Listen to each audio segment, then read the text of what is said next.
Egunon, barkatu zela pena. Venga, eseri, eta hasiko gara bai. Bai, bizuko eta hauek. Hauetan ere dauzaran, eta unai portilla. Gatu baina upegiakin. Importantea dira. Eta zein barko egu haingoan. Programa grabatzeko eskatu dugu. Eta zenbat demora datu sartzeko? 2 aste. 2 aste?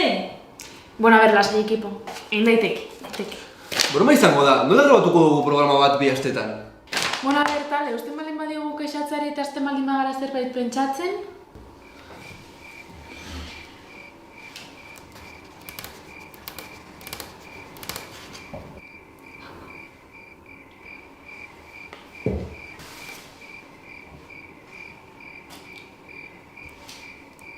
Itxoin, badakit.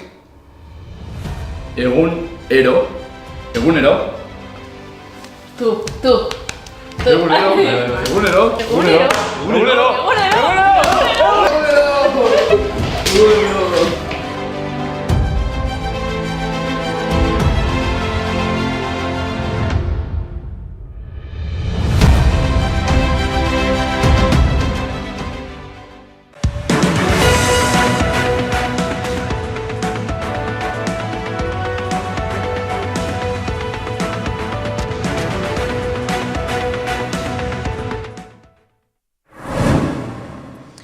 Arratsaldeon eta ongi etorririk beroena gure zuzeneko programara. Ostegunero bezala albistez eta gonbidatu oso interesgarriez beteko dugu saioa.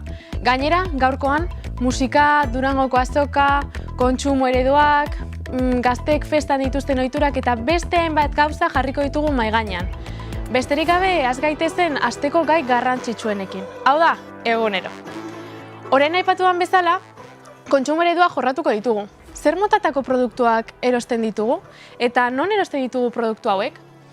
Badago jendea supermerkatuan erosten dituela bere eguneroko produktuak. Gero beste batzuk, etxe azpiko dendatxoan erosten dituzte produktuak. Eta gero beste talde batek ere bere baratzean landatzen dituen produktuak kontsumitzen ditu. Baina gaur, gure programan, komertzio lokalean jarriko dugu begirada. Tokiko merkataritzak garai zailak igaro ditu. Hasiera batean, merkataritza gune handiak ireki zirelako eta ondoren online erosketak agertu direlako. Ondorioz, denda txikiak desagertzen ari dira gure auzoetatik. Urte askotan, establezimendu txikia izan da nagusi gure hirietan. Auzoak dinamizatu ditu, lokal guztiak okupatu ditu eta askotariko zerbitzuak eskaini ditu. Hori horrela izan zen 80ko hamarkadaren hasiera arte. Orduan, hasi baitziren merkataritza guneak gaur egun ezagutzen ditugun moduan gure herri eta hirietara iristen. Izan ere, honek eta pandemiak azken kolpea emango ziela zirudien, baina negozio horiek egoera horretara egokitzen jakin dute, eta hain zuzen ere, horitako gehienek beren bezeroak handitzea lortu dute etxez etxeko banaketari edo online salmentari esker. Madrilgo Labaguada hirian ireki zen lehen zentro komertziala 1983an.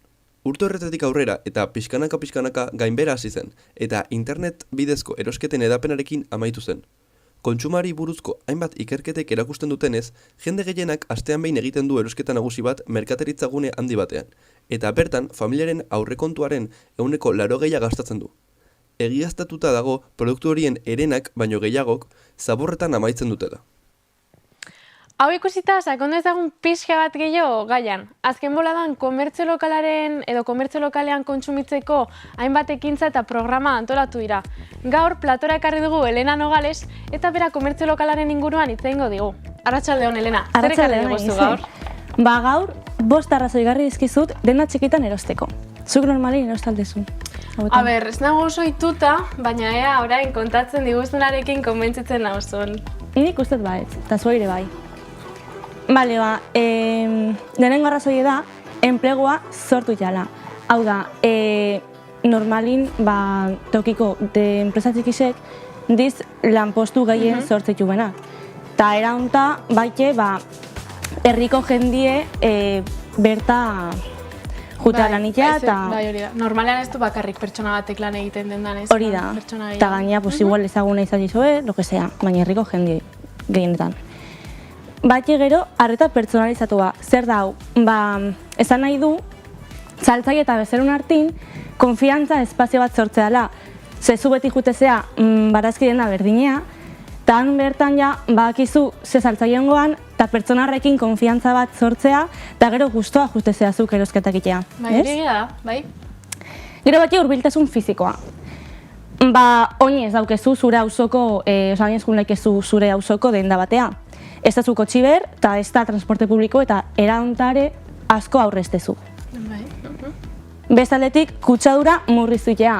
Denda handi batek, zure auzoko denda txiki batek, baino askoz gexo kutsatzeu. Eta hori bati nahiko arrazoi hona da. Bai. Eta azkenik, bertako produktu kontsumitzeu. Eta eraontare, ekonomia, gure ekonomia, bertako ekonomia, asko betutea. Betu. Hori da, egia esan, konturatu naiz, orain aipatu dituzun arrazoiak, elkarlotuta daude, azkena lehenengoa, bigarrenarekin harremana du, eta holan, kadena bat sortzen da, eta oso baliagarriak izan dira arrazoi hauek, eskerrik asko, Elena, eta kontzientzia sortzeko nahiko arrazoi potenteak izan dira, kontuan hartuko dut. Dana, nire larun bateko erosketak egiterako orduan. Eskerrik asko, Elena. Eta, merkataritza eta komertzioko aritik tiraka, Euskal Herrian Black Friday-a izkinaren bueltan dago. Euskal Herriko merkatarien elkarteak bildutako informazioaren arabera, sektore onuragarrienak elektronika, moda eta etxeko ekipamendua izan ohi dira. Eskaintzek eta bereapenek kontsumitzaileei ugari erakartzen dituzte. Hala nola teknologia bila dabiltzan gazteak eta etxeko tresnak berritzeko interesa duten familia. Bestalde, Euskal Autonomia Erkidegoko kontsumitzaileen elkartearen datuek adierazten dutenez, salmenten volumenak gora egin badu ere, kontsumitzaileek kontzientzia handiago erakutsi dute kalitatezko produktuak erostearen garrantziari dagokionez, eta ez soilik deskontuak egiten uzteari dagokionez. Gainera, online bidez egindako erosketek gorakada esanguratsua izan dute. Aldi horretan, salmenta guztien 40% inguru izaten ohi baitira. Eta horrek erakusten du kontsumitzaileek gero eta lehentasun handiagoa dutela erosotasunagatik eta plataforma digitalek eskaintzen duten aniztasunagatik. Datozen jardunaldietarako itxaropenak ere asteburua eta zibermondit delakoa barne altuak dira. Eskualdeko tokiko merkataritza bultzatzen jarraituko duten salmenten eta deskontuen etengabeko fluxua adierazten duten estimazioekin.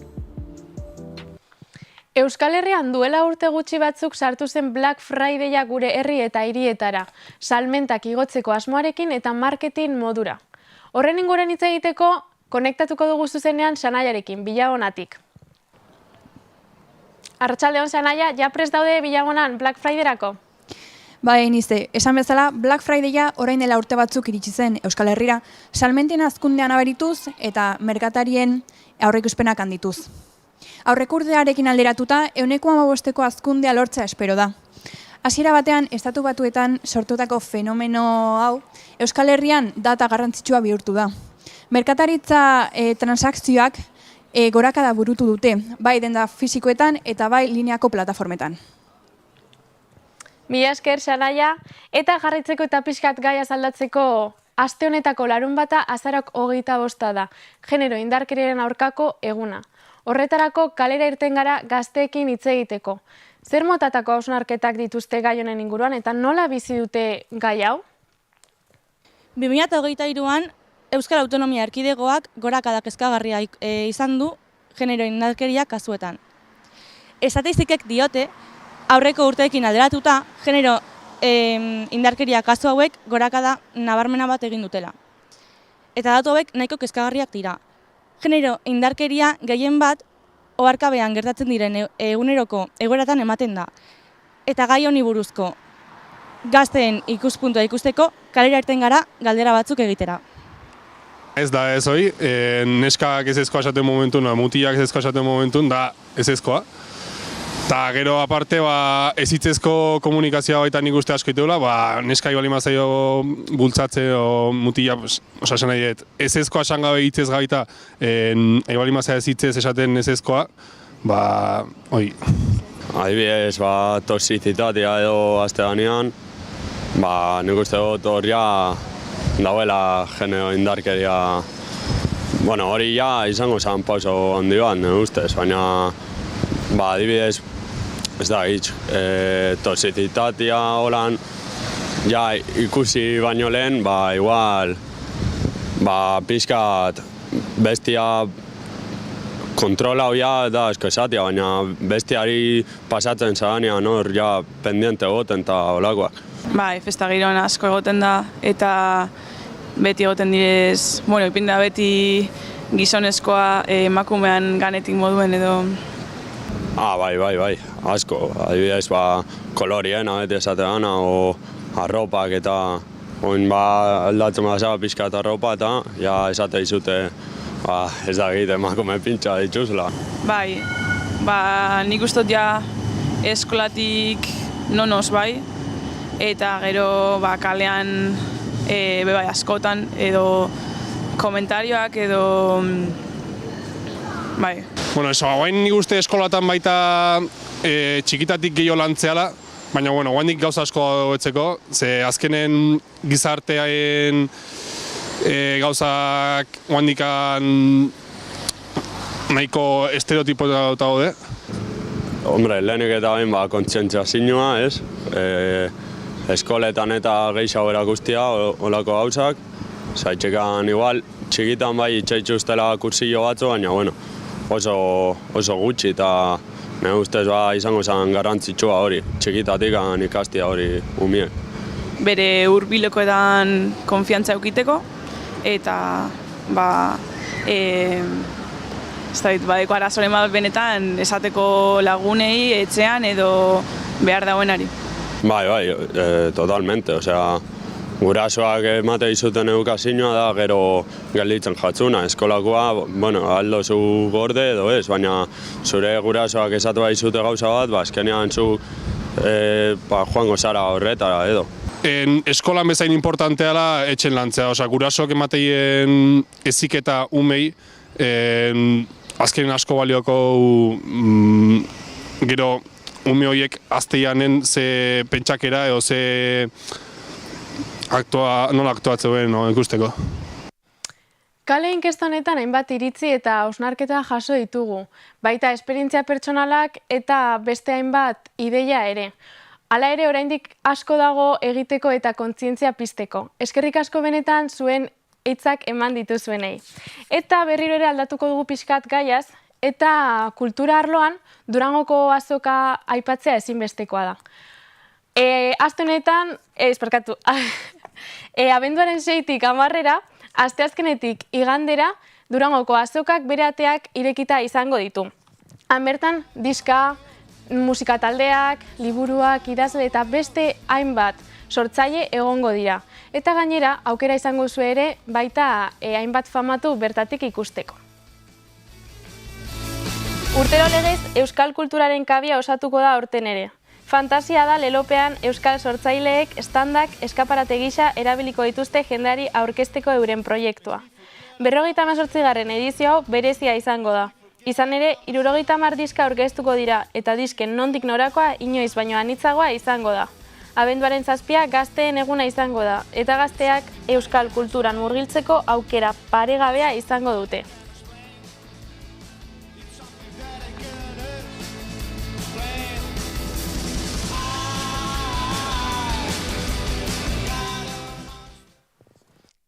Eta ostegunero bezala gure zozketari hasiera emango diogu. Aste honetako galdera eroa urrengoa da. Zenbat talde egongo dira beraien lehen diska Durangoko azokan aurkezten? YouTubeko txatean erantzuna lehen ematen duenak gure programako sari eroa eramango du. Eta Durangotik Malmora, Suediara, Europako iparralde hotz horretara bidaiatuko dugu. Gu zuzenean ez gara joango presupuestoak ez duelako hainbesterako ematen. Baina gure kolaboratzaileak Markel Malmora joateko asmoa duen Pablo Lizeagarekin egonda. Eta zer du berezi gure protagonistak? Pablo Lizeaga Eurovision jaialdia euskaraz transmititzeko proiektu batean dago buru belarri. Eta gainera, proiektu hau aurrera eramaten badin badu, Pablo Lizeaga pilabonatarrak bihurtuko da Euskal Eurovision jaialdia euskaraz transmititzen duen lehen euskal medioan. Eta nik baino hobeto gure kolaboratzaileak lehen esan dudan bezala Markel berarekin egonda eta kontatuko digu pixkat ze motatako esperientzia izan duen. Izan ere, Euskaldunok gazteleraz ikusten dugu programa. Euskeraz transmititzen ez delako. Paulo Lizeaga, euskera maite duen gaztea, idei berri batekin dator. Euskeraz transmititzea. Behiagona da etorri gara bere historia ezagutzeko. Nire Eurovisionekoko zaletasuna ator ni 8 urte nituenean, ikusi nire gurasokin lehenengo aldiz Eurovision taberna batetan, ze afaltzen gaunden, eta horren aurretikan hasi nintzen entzuten kantak eta horrela, gurasoak kotxan jartzen zizkiatela CD batetan, eta esan interesatu zitzaidan, galdetu nion hau zerren kantadia eta Eurovisiona, esplikatu ziantzen nola zijoan lehiaketa hori, eta azkenen esan genuen 2010 urtean ez bali magaizkigo batzen, hori izan zen lehenengo aldia, eta ez gauztikan ikuste dut, eta hogein 21 urtekin, amairu ez dakizema pasaia, baina ez gauztikan ikuste dut Eurovision.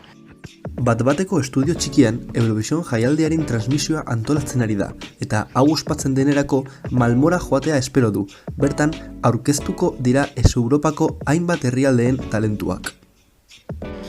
Eurovision babestia euskera zukuritu zitzaidan duela gutxi gora bera hilabete bat, ze kontatu nintzen ez zeola medio espezializaturik Eurovision eta zitzaite zutela euskeraz, ETBek eta horrela batzutan kubritzen dula noiz behinka, ez dakit justu Eurovision danean edo semifinalak edo lako gozak, baina urtean zehar horri buruz hitz egiten duten medio espezializaturik ez dago. Eta, nien naiz kazetaria, baina saiatu nintzen, horrelako serioski hartzen, antzeko milaz, baina serioski hartzen eta horrela hasi zen. Nik nire ustez hain festival, hain ezagunak zeukitzea euskerazko edabiderik nahi bastante pena matezian, ze nik uste ongo diala Euskal Herrin beste pertsona batzu nahi bezala interesatzaien lehiaketa eta euskeraz igual entzuten nahi dutela. Momentuz ez, baina zehoz etorkizunerako uste dute lagungarria dela, lehen osan bizunagatik, azkenian seguraski badaola jende Euskal Herrian euskeraz nahiko lukela entzun Eurovisioneko berriak eta olako gauzak. Eta azkenan bisibilidadea barkatu ematen dio hizkuntzari, gainera Europa mailan, ze, nik uste malin bauten horbait euskeraz dagoela hitz egiten Eurovisioni buruz, imaginatzen dut hori positiua izango dela. Euskera bere bizi iraupenaren alde borrakatu den antzinako hizkuntza da, eta komunikabideetan duen presentzia funtsezkoa da sustatzeko eta irauteko. Horrexegatik, gure hizkuntza nazioarteko testuinguru batean balioesteko modu bat bilatu du Paulok. Eurovisionen berez ez da egiten, gero kontatuko izuti ikurriñaren anekdota. Egia da, Eurovisionen berez ez zaiola mezprezatzen euskerari, baizik eta Espainian egite zaio mezprezua, orain arte, egia da orain aldatu diala gauzak eta bere preselekzioa aldatu dutela eta orain hizkuntza minorizatu ahots gehiago ematen zaiela, baina egia da, lehenotikan zutela aukerarik eman euskerari, ez katalanari ez gallegoari, edo beste hizkuntza minorizatuei. Berez, ordun ez zitzaien zen asko errespetatzen, ez dakit zitzu diren arrazoiak, ez dakati daike egia esan, baina orain aldatu da, preselekzioa aldatu dutelako eta irekitzaielako atea. Orduan, ez nuke esango hizkuntza mezpresatzen diela, eta ez Eurovisionen batez ere, daude herrialde pila bat bere hizkuntza minorizatuetan kantatzen dutelako, eta ez dagoelako arazorik. Ikurriñaren anekdota kontatuko dizut, berez hori etzen Eurovisionen gauza bat izan zen, urteotan egiten zen Suezian, ez bali gaizki gogoratzen Eurovisiona, eta berez hango telebistak debekatu zuen Ikurriña, ez dakizeatik, ez dakitegia esan, gainera beste bandera batzuekin konparatu zen, terroristen banderekin eta horrela, eta haiko lotxagarri izan zen, baina berez Eurovisionek ez zuen zer ikusirik hor. De hecho, Eurovisionek berak behartu zien mesedez kentzea hori, eta gainera badaki kongresuan eta Espainiako kongresuan ere presionatu zutela Eurovision hori egiteko. Espainiak zeukan arau bat ezin zela beste hizkuntzetan kantatu, ez zela ez erderaz, espainolez, ala ingelesez. Nahiko gauza kuriosoa, egia esaz, Espainiak badauzka beste hizkuntza pila bat, eta orduan noskia zailtasuna dituztela, de hecho debekatuta zeuden, orduan zailtasun osoak. Orain preselekzioa aldatu dela, ez dakate zailtasun handirik, naiz eta egia da, oraingoz euskeraz ez dagoela, ez dela izan kantarik momentuz Benidorm festean, dela Espainiako preselekzioa. Egin zuten, egia da, duela 2 urte egin zutela saiakera bat, eta Xugairasek. De fondo cantar,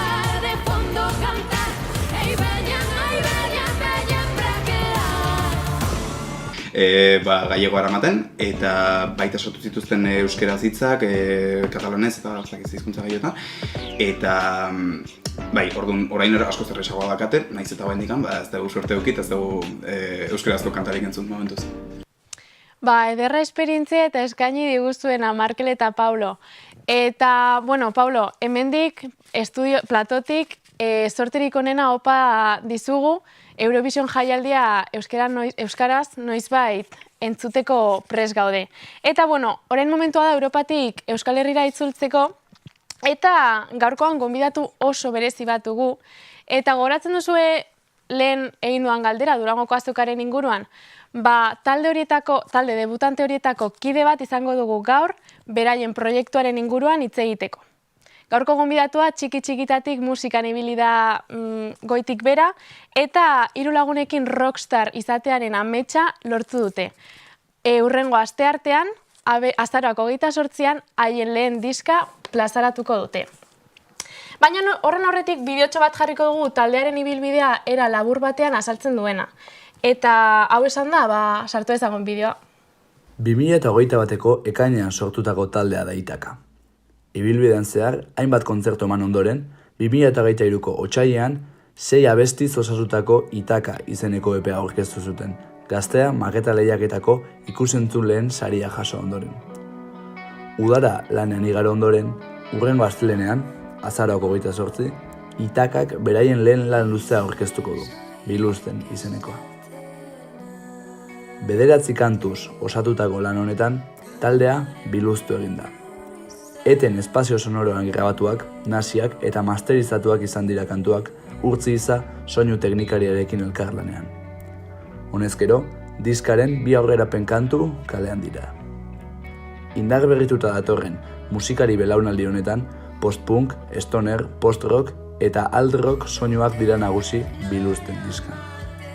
Esan bezala, azaroko 28an, izango da entzungai plataforma guztietan Itakaren lehen lana, Biluzten. Arratsaldeon Leire, zer goz? Arratsaldeon, oso ondo. Eskerrik asko hemen egoteagatik eta plazer bat da guretzat, zuk hemen egotea. Eta pixkat hasteko bideotxo bat ikusi dugu, nola sentitzen zara bideoa ikustean? Ez dakit, pixkat urdurin ikustet esaten zula gure ibilbidea derrepente ikustia hola bideo baten resumiuta pixkada, como ostras. Baina oso pozik. Az gaitezen pixkat galdera mamitsuekin, eta diska berriaren izena dakidan ez Biluzten deitzen da, eta diskaren informazio nahiko eman dezake, baina jakin nahi duguna da, zer da Biluzten Itakarentzat? Nik uste Biluzten dela pixkat momentu bat esateko hau da Itaka, eta esateko hau da gugeana, eta guk oantxe bertan entzute deuna, eta sortze deuna. Ze baina arte pixkat jungea kontuatu gabe ez nahi genuna itenta baina izan da momentu bat esateko babira. Hau da Itaka, eta gutako nik uste hori dela. Ja lan sendo bat, gu sentitze geana aurkezten, eta oso pozik, ez dakit. Eta, lehen lan luzea da Itakaren zatakian ez, estudioan sartzeko erabakian noiz edo nola sortzen da? Lan luzioana baino gehiago nik esango nuke aurreko kantetatik sortu zala estudioa sartzeko ideia hori, eneko nosabakin santzikon, sartu estudioa, ez dakize, kanta grabatu, eta nik uste lan luzeako, Biluzten entzako izan dela konstiente ginean etorringo zala. Joa bestekin indeun bezala, bagenekin ontako etorriko zala. Eta, esan duan bezala, aste artean kaleratuko duzu diska, baina honezkero 2 aurrerapen daude jendeak entzuteko, zelako harrera izan dute 2 abestia hauek? Egia esan da oso harrera ona.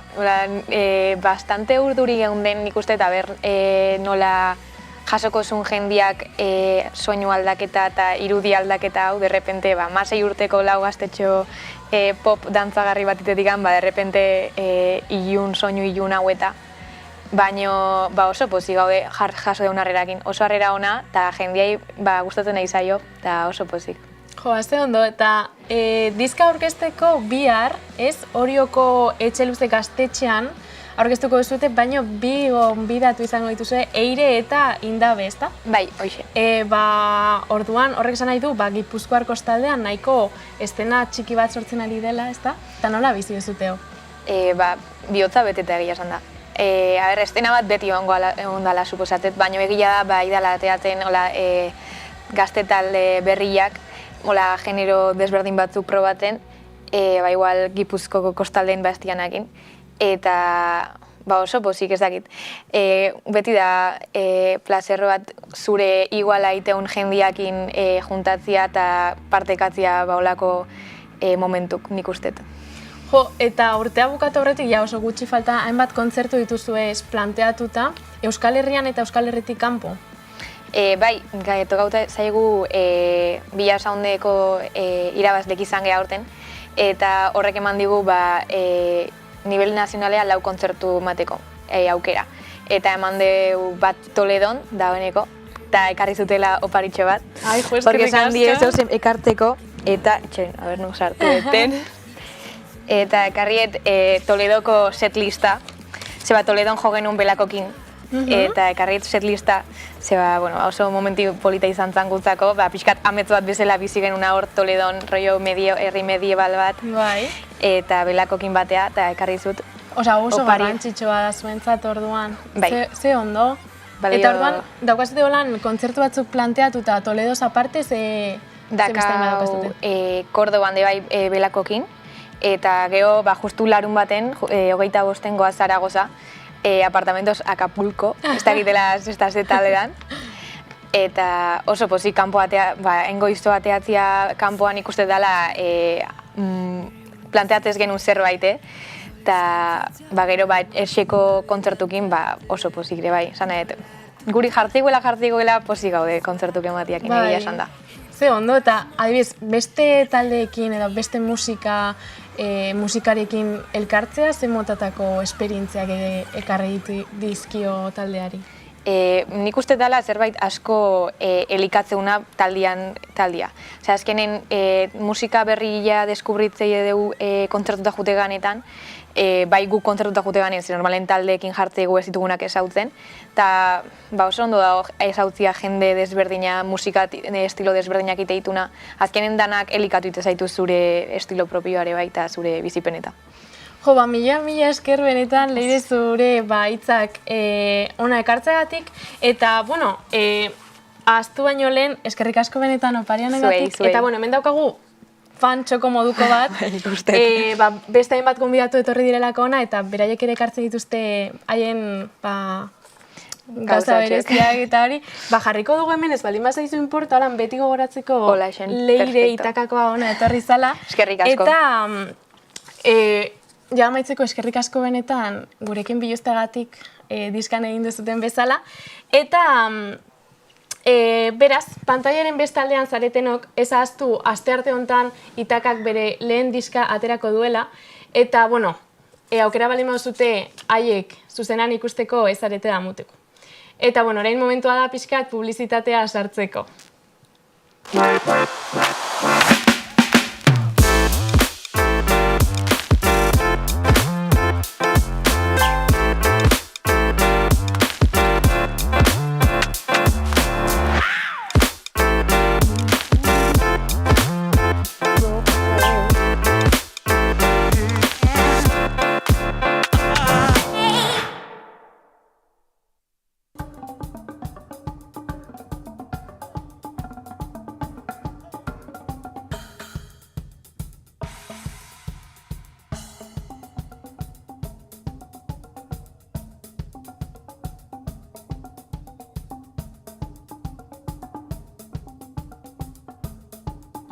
Etxetik, platora, sasoian ostegunero 7:00.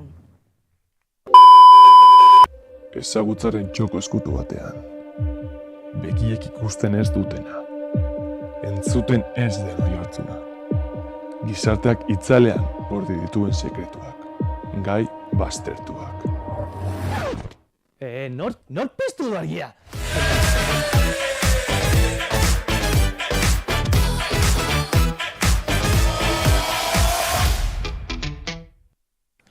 Ekipo, dana prest? Bai, dana prest. Azaroko 22an, arratsaldeko 4etan, Futuren nahi zaituztet ikusi. Agur!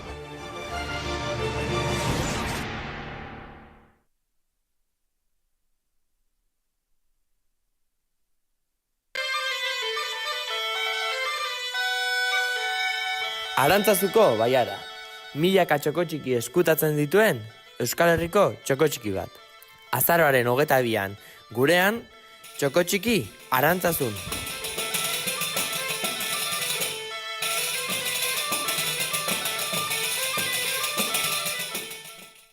Euskal Herria eta haren ohiturak. Euskal Herria eta haren gastronomia. Baina zer dakigu horri buruz? Gipuzkoako gastronomian murgildu nahi baduzu, ez galdu Zazpida Jan programa. YouTube plataforman ikusgai azaroaren 23an 12etan.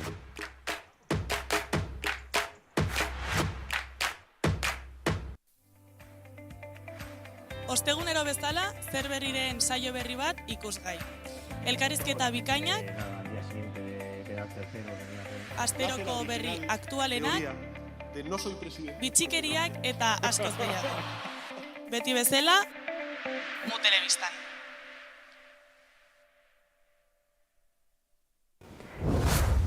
Egunero lokura bat.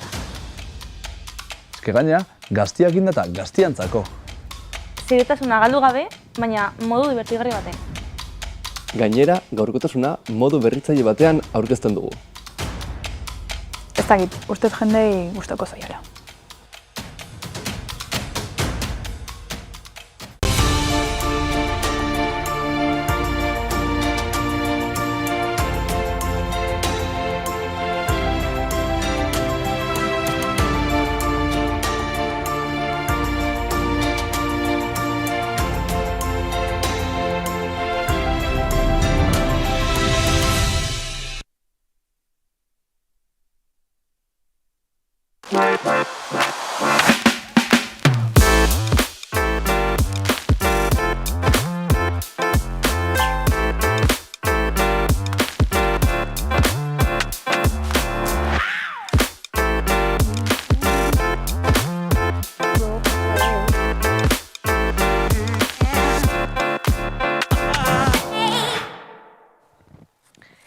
Musika eta gazteak eta musika. Gai interesgarria ez da, Eneko? Nik uste netzako dan gai gustukoena. Musika eta gazteak bat zeitun gaia gaurkoa. Eta ez dakit, galderatxoak zuretzako. Parranda zeharlea altzeazu? Fiskatxo bat bai bana ez. Eta hortik lotuta, zein da zure diskoteka edo toki gustukoena parranda teatzeko? Bueno, egia esan duela aste batzuk ez naizela parrandaz juten, baino egia esan Gasteizkoa izan da, Jimila ez dela nire gustokoena. Baitu, sorpresa txiki baka zuretzako.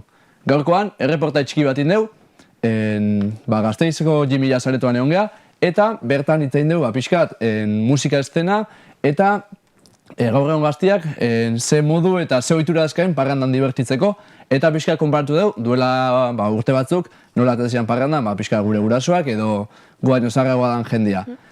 Eta ez dakizu, Jimila zen egon ginean, baina goizeko 11etan eta gaueko ordu bitan usai berdina da. Bai, bai. Eta norekin egon zinen? Ezagutzezu DJ bat?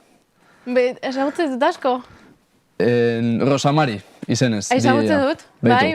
Behakin egon ginean eta beak pixkat bere DJ bezala parranda ordutan eta bere hainbat bizipen kontatu zizkigun, eta bea bezala beste testigantza genekan Galder, ez dakit ezatuko esun. Gasteizko izan da, Jimiko antolatzaia kontzertuak eramaten ditu. Bai, Eneko, hor mugitu zea, Bai, informatzea, hemen eguneroko langileak lan ibiltzea. Bueno, konta behaekin ibili gara, eta pixkat behien testigantza jasoitugu, eta hori, erreportai txukun batin dugu, pixkat ikusteko gaztia gaur egun nola divertitzeian, eta ze musika moten zuten, eta baitare, anekdota oso divertigarria konta dizkigu, ez dut gehiago itxaron nahi, jarri ezagun erreportaria. Hori da, espero gustatzia zuri, eta zueire bai, ikusentzuleok, beraz, Eneko, zemuz gaude? Bai, Eneko, hala da, hemen txenao, Jimila zego atetan, Euskal Herriko sala mitikonetako batian. Eta hemen nao, azaltzeko pixka zuei Euskal Herrian emandun bilakera festa giroak. Euskal Herrian, festaren kulturak bilakera errealde bat izan da azkeneko hamarkadetan. 80 hamarkadako tekno eta elektronika soinetatikan egungo ritmo modernoetara. Argi dago, bilakara erraldoi esan dela. Goazen barrura hitz egitera protagonistako batzuekin, azalteko behin testigantzak. Gazteentzako festa, gaur egun, ekitaldi sozial bat baina askoz gehiago da. Askorentzat, eguneroko presioei ihes egiteko eta askatasunez adierazteko aukera bat da. Festari irteteko aukerak askotarikoak dira. Ekitaldi masiboetatik hasita, bilera intimoagoeta baino. Nik ikusten duena dira batez ere bi ikuspegi. Alde batetik, parrandan ateratzen gara beste gazte batzuekin edo beste jendearekin harremantzeko, eta baita ere eguneroko kezkengaitik ihes egiteko. Egungo festak bilakaera nabaria izan du. Sare sozialek, musikanistasunak eta dibertitzeko esperientzia ezberdinek definitzen dute egungo festa. Euskal Herrian, tokiko tradizioak eta musikak eragin nabarmena izan dezakete jai giroan, munduko beste leku batzuekin alderatuta. Izan ere, hemen modu berezi batean bizi bai dira festak. Musikak garrantzi handia baitu gazteen jaietako esperientzian. Soinu funts gitxa ez ezik, eguneko ohiturak ere desberdintzen gaitu. Aldea dago, mundu guztian, nire imaginatzen dut gazteak ateratzen direla topera, baina bai ikusten duela, nik ere Berlingo igual eszena gehiago ezagutu dut, eta faktore bat ikusten duela oso importantea, eta orain ari da aldatzen, eta geroz eta gehiago aldatzen, baina errespetu kontua, gauarekiko. Hemen Euskal Herrian ohituta gaude, mozkortzen, gaizki ligatzen, daude bi pertsona eta daude areto osoaren lekua hartzen eta jendearen kontra txokatzen eta erortzen zaioku bata eta peleak eta hau eta bestea. Eta badaude beste giro batzuk non gauza horiek ez diren apenas gertatzen, errespetuz doa jendea, igual ez dira horren beste alkoholizatzen, drogak hartzen dituzte ez dakit, eta horrek ere egiten du jendea ez dagoela horren galduta eta jokatzen dute gehiago, errespetu puntu batetik edo, ez dakiten kontsumoa edo ez, baina bai ikusten da jarrera aldaketa hori, kontuz eta jendearekiko errespetuz. Eta esaten dute, aldatzen ari dira gauzak eta hemen geroz eta gehiago ikusten da hori ere bai, eta eskerrak.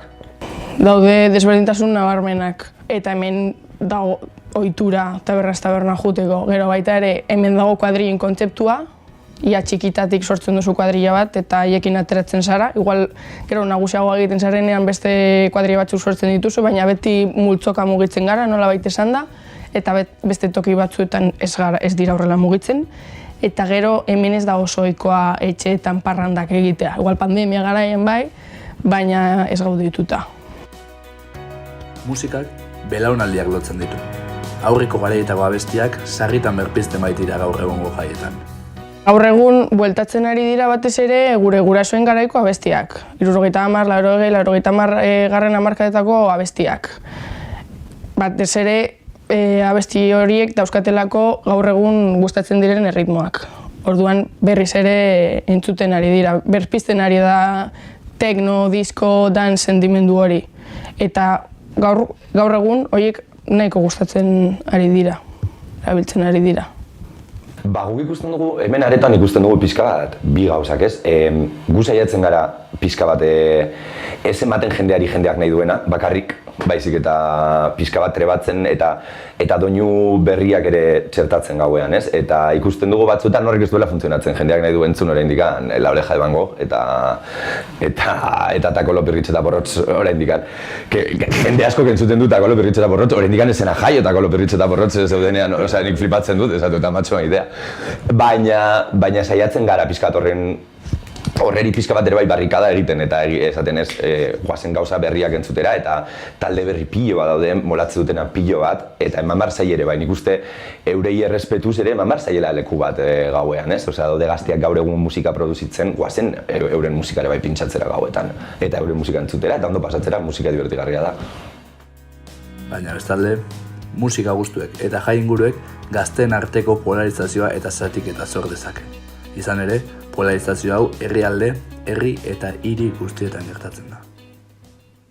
Hemen Gasteizen, nire guzti apalean ikusten du kriston polarizazioa. Hemen ikusi daiteke perfecto geografiko egin nola antolatzen garen, ja kutsi kalea bezala ikusten da nola goikaldean kokatzen diren Los Cayetanos, gero pizkatxo bat barrura, eta hor ikusi daiteke ederto. Osea, mugitzen gara irian zehar, segun ze maila soziokulturala daukagun. Eta pizkat kezkagarria da, horretarako nahiko itxiak gara. Dago kriston polarizazioa orokorrean gau munduarekin, ez? Osea, bai fizikoki, ez? Osea, Gasteizen non ateratzen den jendean, non ez den ateratzen. Guk hemen Jimmy Jazzen adibidez ditugu bi espazio banatu, ez? Behan egoten da gehiago musika urbanoa, nolabait esateko, eta goian egoten da gehiago elektronika. Jimmy Jazzen badakizun ordoan gora eta ordoan bera, eta gora doa, bera doa. Ez dira nahazten. Eta hori da, pixka bat, nik uste ere bai dela jendea ditula fijazioak, ez? Eta ohiturak ere bai, ez? Pues igual gora datorrena elektronikara gehiago goten da etxean lagunekin edaten eta dator 12 irekitzen dugunean juergan. Behan daudenak, egoten dira poteoz poteo eta etortzen dira Jimmy Jazzera kriston atxurrakin. Osea, bai dago kriston polarizazioa, ez? Eta nik uste hori direla ohiturak onduak eta ere bai nolabaiteko beldurra beste jende batekin elkartzeko, ez? Eta nik uste hori gauza horiek gutxinaka joan behar garela apurtzen eta beldurra kentzen ere bai gauzei, ez? Nik ikusten dut euskal eszenan adibidez askotan beldur puntu bat elektronikarekiko adibidez, ez? Ematen du ez como, bueno, etorri, probatu, igual gustatuko zaizue, ez? Igual ez aragon behar, yo que sé, los 40 principales entzuten, igual zatoz elektronika ikustera eta giroarekin flipatzen duzu eta super ondo pasatzen duzu. Orduan ikuste beldur hori joan behar garela kentzen. Gazteek aktiboki parte hartzen dute gaur egun musika sorkuntzan, eta bere biziko garrantzia ematen diete musika kulturalen bilakaerari. Gainera, duela urte askotatik ezagitako arauei aurre egiteko, soinu berriak esploratzen dituzte. Musikaren etengabeko bilakaera bilatzen baitute. Gauza batzuk aldatu dira asko eta beste gauza batzuk ez dira aldatu zoritxarrez. Ez esako nuke, gauza batzuk dira igualak oraindikan eta horrek pixka bat. Ikuste dun zu hori eta esatu zua matxo maitea, pasa dira horren beste urte eta nola egon daiteke mundu guztia oraindikan abesti berak entzuten eta gauza berak egiten. Eta hori da puntu bat ikusten duena, baina gero egia da, pandemiak egin zuela kriston aldaketa, panorama aldaketa Euskal Herrian eta hori izan dela hostia, nik uste. Osea, atera dira ere bai gazte pilo bat proiektu berriekin, bai juerga kolektibo berriekin, musika berriekin, nik uste ere bai nabaritu dela etxean jendeak ukidituela aukera, bai, trap musikarekin, ez? En plan do it yourself, etxean eta egiten duzuzuk, ez duzu behar estudio bat, eta horrek eman dio kriston bizitza, nik uste Euskal Herriko panoramari. Argi dago, askotan, gaugiroak eta festak herri baten marrazki egiten duela eta herriaren egore islatzen duela. Horregatik, Euskal Herriko festak azken hamarkadetan aldatzen joan dira. Eta horrela jarrai dezala. Jarrai dezagun disfrutatzen festataz eta jarrai dezagun ondo pasatzen gauetan. Eta azkenik, parranda giroan eta hainbeste ordu pasata gero, anekota politen bat edo bakazu, gratioso bat edo gori kontatzeko hemen. Bueno, politak. Bueno, pues anekdotak 5.000, ez?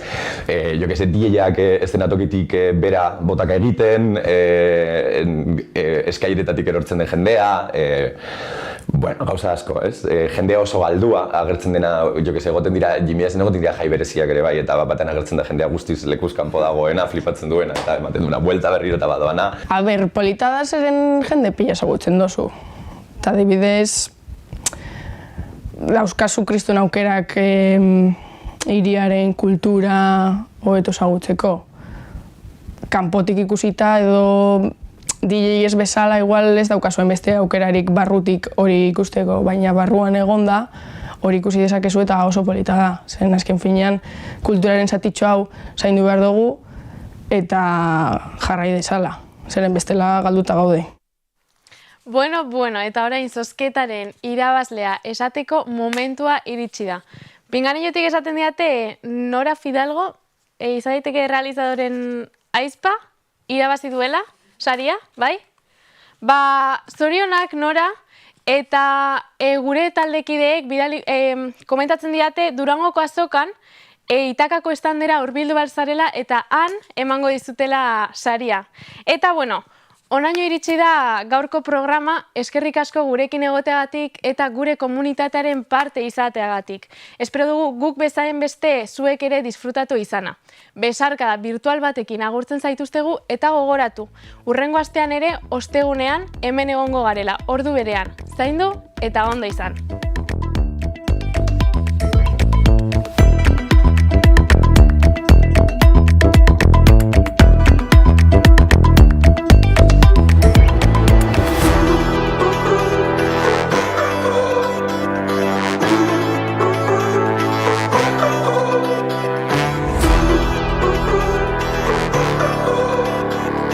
Thank